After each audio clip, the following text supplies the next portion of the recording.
Hi everyone, welcome back to my channel, Baseball at the Battery, and if you're watching this, the Braves are now 7-3 in the division lead in the NL East. Now before we get to any Braves news, we're going to talk about one very interesting story around the league. Yoenis Cespedes did not show up to the ballpark today.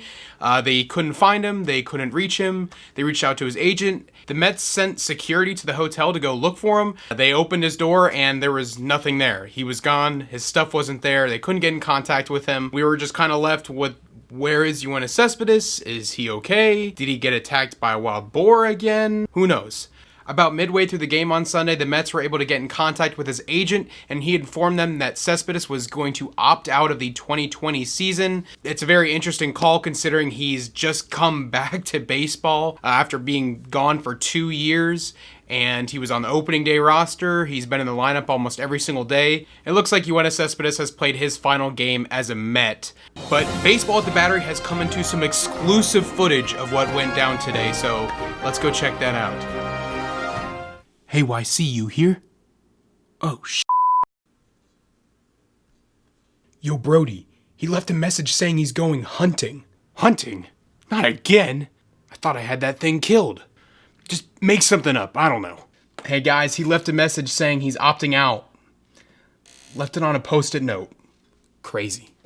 Alright, now let's get to Atlanta Braves news. By the end of this week, the Braves will have to cut their roster down to 28 players, down from 30, and that means we're going to have to break some hearts. And I'm here to tell you, Charlie Culberson will no longer be on the Braves roster. Charlie! Swanberson will live on forever. He's had 2 at-bats and both have been strikeouts, and he hasn't really been put in defensively at all, and that kind of really tells you what you need to know. And although he is a locker room guy and the fans love him, this team is competing to win a World Series, and Charlie Culberson just isn't one of those final 26 guys, and he probably won't be one of those final 28 guys, so he'll probably go back to Gwinnett. Obviously, Johan Camargo and Austin Riley are going to stay on the roster, and the only other infielder that you could possibly argue would be Adeiny Hechavarria.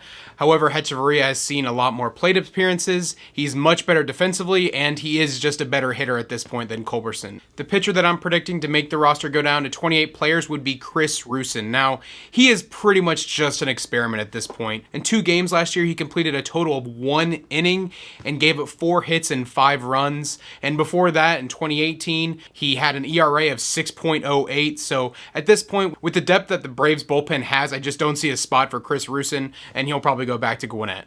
But in some great news for the Braves, our closer that we signed to a 3-year, $39 million contract will be back soon. No, not that Will Smith, the other one. Wait, is that Hitch? Peace up, A-Town down. Yeah!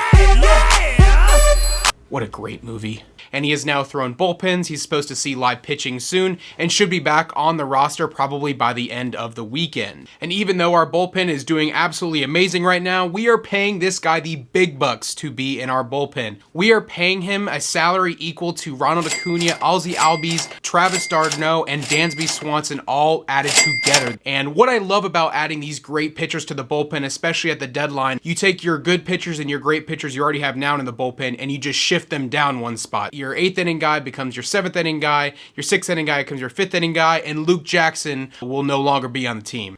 Just kidding. I'll get you one day, Luke.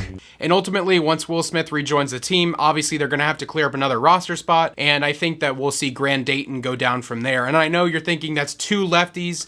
Will Smith is also a lefty, and we have finally found that power punch left-hander that we've been looking for. And AJ Minter was kind of supposed to be that guy a couple years ago, and we've seen some progress from AJ coming back from a terrible 2019. But Will Smith is definitely going to be that dominant lefty. Minter is probably going to fill that second lefty spot. Another great story for the Braves right now is Tyler Matzek. He wasn't even on the roster coming into spring training. He had a really bad case of the yips back in 2015 where he's a left-handed pitcher throwing behind left-handed batters. It took him years to recuperate, finally made it back to the bigs, and he went to his spring training camp with the Arizona Diamondbacks, was ultimately cut from them, had a few games in the Grapefruit League, he had 2 stints in an independent league. Finally, he made it back to the Braves because of Walt Weiss's recommendation because he was his manager with the Colorado Rockies. Tyler Matzek been absolutely amazing for us. 5 1/3 innings pitched with 9 strikeouts, and that works out to be 15.88 strikeouts per 9 innings. He's allowed 0 runs and 0 walks as well. It's looking like for the first time in a while, the Braves bullpen is kind of returning back to the days of